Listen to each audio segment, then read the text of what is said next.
Büyük Yarın- konuşmuyor. Yani büyük konuşmuyor, kesin konuşmuyor. Yani o kaynakçı da söylüyor. Da battım tamam. Ben kameranın yanına çekiyorum. Şuradaki kazma kıracağım. Ama diyor ki sen net bilgi vermiyorsun. Doğru. Yani sen net bilgi vermek hiç. Ben net bilgiyi şimdi gider veririm. Pazar günü. Benden önce akarsa diyeceğim kusura bakmayın ben yanlış söylerim. Hakiki. O anahtarlar niye orada? Onlar o gelir alırlar onlar şimdi. Ha gelelim. Bunu vidalayacak vidalar.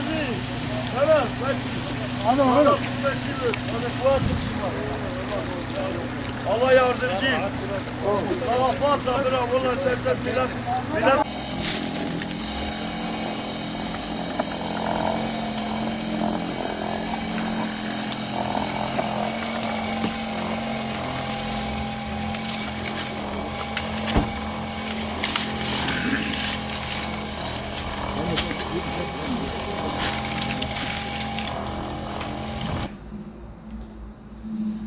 ...14 Mart Perşembe günü gece saatlerinde Bingöl, Kürük, içme suyu ishali hattında ve o bölgede oluşan büyük toprak kayması heyelan sonucunda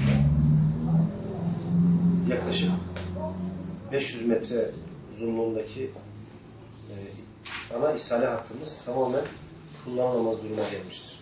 Şu anda Bingöl'de şehir merkezinde ishali hattını yapan müteahhitimizdeki stok malzemeden almak suretiyle bütün ekipleri organize ederek malzemeyi bölgeye taşıdık ve kaynağa başladık.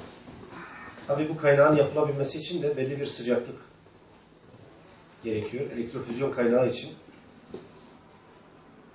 belli bir sıcaklığın altında makine kaynak yapamıyor.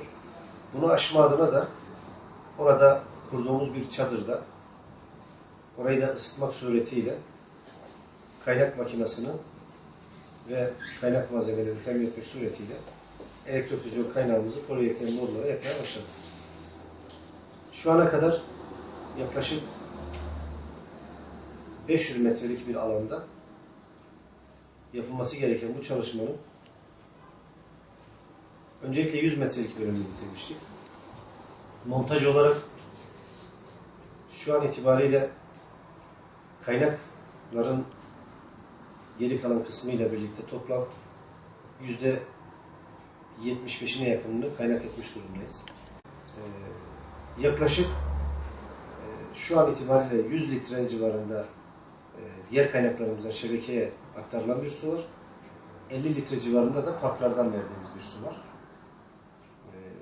Dolayısıyla burada Kürük'ten gelen saniyede yaklaşık 360 litrelik suyun olmaması tabii ki şehirde önemli bir sıkıntı oluşturdu. Ama bu nöbetleşe su dağıtımından dolayı da en azından yani günün belli saatlerinde de olsa hem şehir esnafımızı hem bazı mahallelerimizi rahatlatma adına elimizden gelen gayreti gösteriyoruz. Elimizde olmayan bu nedenlerle tamamen tabii afet hali, bu tamamen bir afet hadisesi, tıpkı deprem gibi, tıpkı sel gibi hiçbir şekilde de irademiz dahilinde gelişmeyen bu meselede yine de halkımızı ben anlayışla karşılıyorum. Sonuçta su hayattır. Yani suyun olmaması mutlaka insanlarımızda çok büyük sıkıntılar oluşturuyor. Yani yine anlayışla karşılıyoruz ama bunun bizim sebebiyet verdiğimiz bir olay olmadığını da halkımız çok iyi biliyor. Bir tabii afet sonucunda bunu da çok hızlı bir şekilde çözmeye gayret ediyoruz.